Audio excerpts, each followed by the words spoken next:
What's going on, guys? Welcome back to my YouTube channel. Today I'm showing you guys my coffee that I basically drink every day.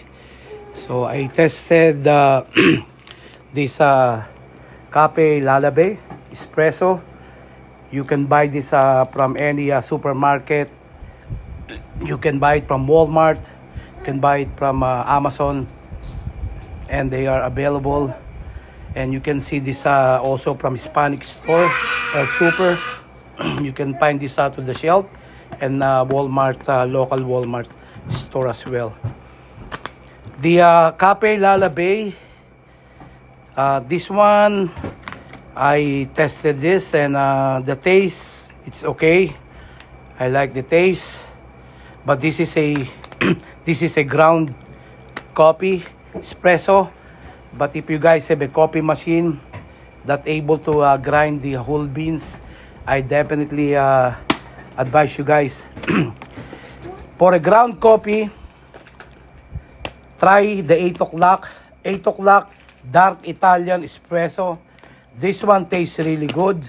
I like the taste of 8 o'clock better than a Cafe Lalabé. It depends upon to people who basically drink coffee, but for me, I'm a coffee drinker, and I drink a lot of coffee every day, averaging 5 to 6 to 7 cups of coffee or more than that.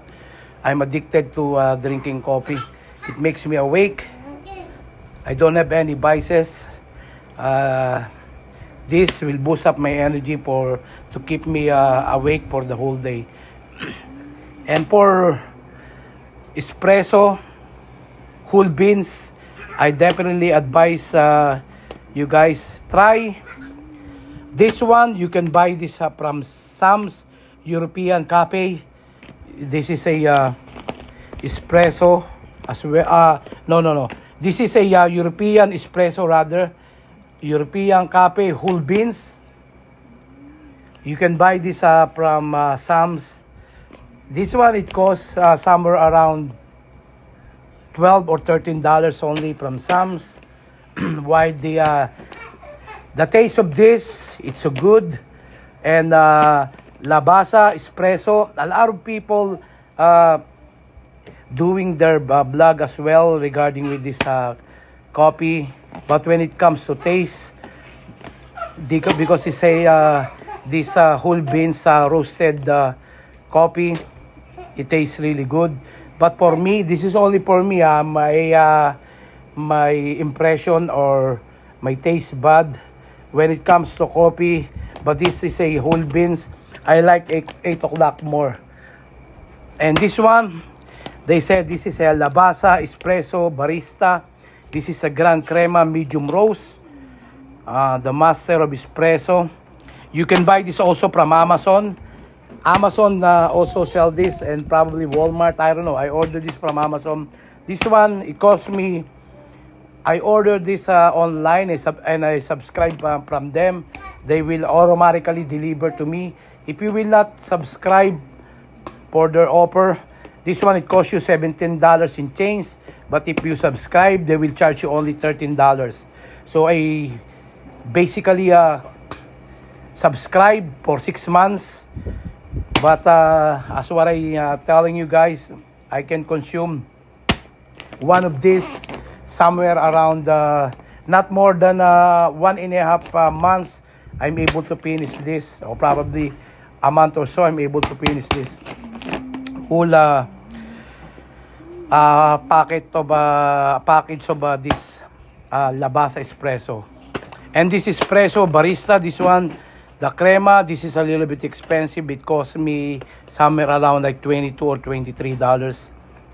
But taste of this, almost similar to this.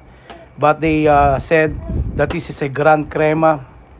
But I'm honestly like the taste for all of this coffee from espresso, Lavazza, from this Lavazza espresso. This one is a Grand Crema. And this was the European Cafe. It's good as well. And Cafe Lalabé is good. But when it comes to taste, for me, the best coffee that I basically like, this one, the 8 o'clock dark Italian espresso. And you can see once you brew this coffee, I have the nice machine that I got. So I basically brew my coffee. I'm going to review my machine to my next vlog. Just keep watching my YouTube channel and you can see my coffee machine. I basically drink this, you know, I buy this from Amazon as well. You can buy this for around $12 to $13 only. So I hope you guys keep watching my YouTube channel. Until next time, guys, don't forget to subscribe, like, comment down below. If you guys found my YouTube helpful, kindly share and subscribe to my channel. I catch you guys later for my next video. Thanks for stopping by. May God bless you all. Bye for now. God bless.